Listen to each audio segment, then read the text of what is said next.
Today on TW Power News, our news headline is Child Labor and Endangerment. Is it still a problem? The history of this is followed by the industrialization, starting in 1450 to 1700s. This led to child laborers in factories who were paid very little since they were children. Their hands would be used to fit into small crevices that adults would not be able to fit in. They would be easily taken advantage and manipulated for the adults' benefits. Hundreds of children to thousands of children died every year, not only from the factories themselves, but also because of the black smoke that they inhaled constantly from making the factories and working in the factories. Due to their fathers and mothers typically leaving or dying at a young age, the children were left alone to fend for themselves, often turning to the streets or factories to make money to eat and sleep. In addition, there's also the World Population Review that shows the graph right here. This shows that 8,839 people, children in this matter, as of August 2022, have been trafficked and used in some sort of way. This shows that the U.S., even though it is a first world country, a superpower, and even helping other countries, we have our own problems. What does this show about the U.S.? And will we solve our own problems in the future, or will we remain silent about these issues? The U.S. also allows child marriage and child agricultural labor, leading to poverty and violence throughout the United States. But let's go back. What is child labor itself? Well, they say child endangerment and child labor is the use of children in industry or business, especially when illegal or considered inhumane, taking advantage of children, causing a child to be placed in a dangerous situation.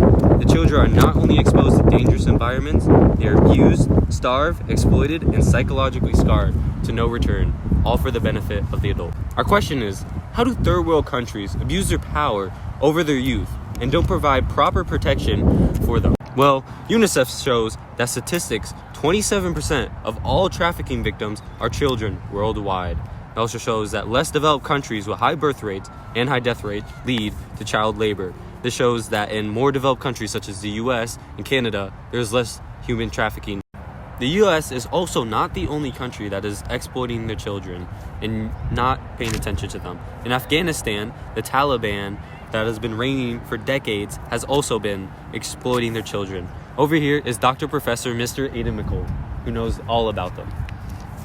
Yes, and to add on to that, the Taliban, which was founded in September 1994 in Kandahar, Afghanistan, is shown to be having sexually abused young boys, and making them do pleasurable actions while drugged. In my recent research this morning, I have found that AP News states that since the Taliban took control, the Afghan children and teenagers have increasingly become the victims of starvation, child marriage, organ trafficking, and natural disasters. They also have been seen becoming child soldiers. Also, reports show that the children in Afghanistan are suffering from extreme hunger, exploitation, and the loss of education, especially in girls, who are just seen not doing anything. And what I mean by this is that the women in Afghanistan are having no rights at all, setting their society in an extreme disadvantage. Thank you for that, Mr. Professor Aidan. That was very insightful. However, I have a few questions. How, if possible, can we correct what the Taliban's mistakes are? And as the U.S., what precautions can we make that we don't reach this level of opportunity and reach the dangers that they have reached? Yes, we can help to stop child labor by helping fund education in third world countries, such as funding libraries, public schools, and universities to help increase the economy and the well-being of the kids in the society. We also can drop child labor acts to help stop child labor and endangerment within the Afghanistan territory. I like that logic, Mr. Aidan, Dr. Professor McCauley. Very good. I see your points, and I agree with your logic. Yes, and to answer your other question, the U.S. can prevent becoming like the Taliban by enforcing different laws and acts to help stop child labor within the U.S., but also informing the children with education so that they can get jobs and be wealthy. That was a very good answer, Mr. McCauley. However, I have a follow-up question.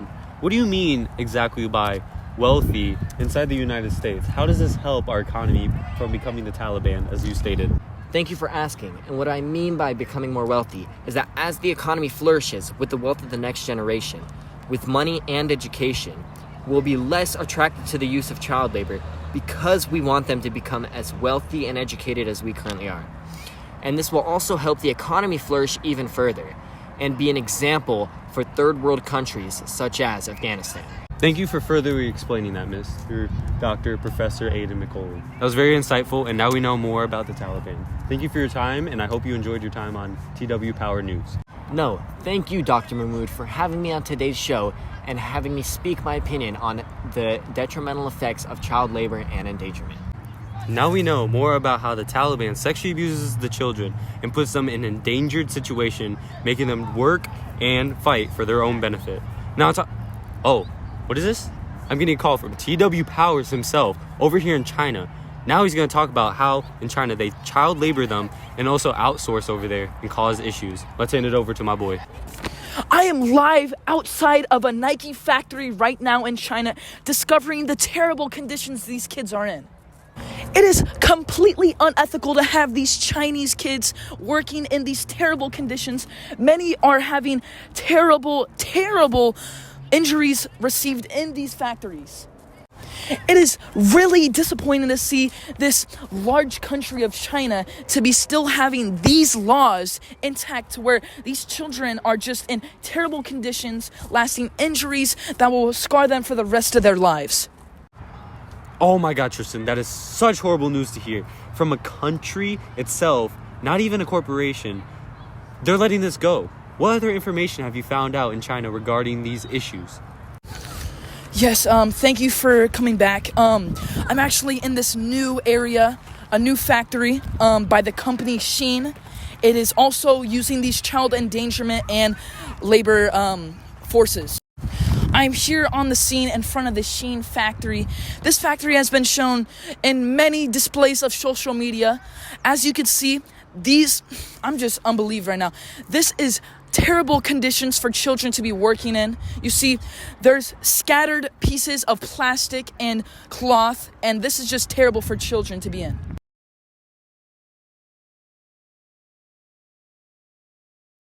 According to NPR, Shein has been caught multiple times doing acts of child labor and endangerment, but because of its popular source of buying things online, it has not been stopped. Thank you so much, Tristan, for that information and joining me today on the show. Thank you so much, Uday, for having me on this lovely news source. Before we close out, we have two outside sources here joining us today to tell us their opinion on the topic. Today, we have a special guest from the community himself to ask him what he thinks about child labor, child endangerment, and child sexual harassment in Afghanistan and China. What's your thoughts, sir? Hi, my name is Alan. My thoughts on child labor is extremely wrong. There shouldn't be children working anywhere, especially small children, in China. I've seen videos on YouTube where you got these kids, in sweatshops just working away, especially during the pandemic. They were like super forced laborers, making all the masks for like the protections and stuff. There was a lot of that. Also, joining us today is Jillian. What's your last name? Longmire, not Longmire. Longmire. Got it. And what's your opinion on child labor, child endangerment, and child sexual harassment? I think that it's wrong, and it's, corporations typically do that, especially like the company Shein, which you were talking about earlier. And we should be wary of the companies we hire to do that work. And now that you know that Nike and Shein, both as big companies, use child labor, will you still buy from them? Currently, I try to avoid purchasing from major companies like that, but that's difficult because, a lot of my products or common products are used by those companies or bought by those companies. Thank you for your input. Today, we are joined with Mr. Dr. Professor Mr. Morris, and he's here to talk about his opinion on child endangerment and child labor. What's your opinion on this? Child labor is bad, and child endangerment is bad. Child labor was really important during the Industrial Revolution, but it was really horrible for the children involved. It was very exploitative, and it's much better now that we have child labor laws that protect most children in the United States. Although it's important to note that some children get through the loopholes for child labor, particularly agriculture is still sort of propped up by child labor, and that needs to change as well. Well, thank you so much, Mr. Morris. In closing, we have The Atlantic that told us that advancement in power-based machines such as factories and steam engines that no longer require man-used power will decrease the amount of child labor due to no longer needing mortal human beings in there. Thank you so much for joining us on TW Power News. I hope you learned something, and have a good night, everyone. Goodbye.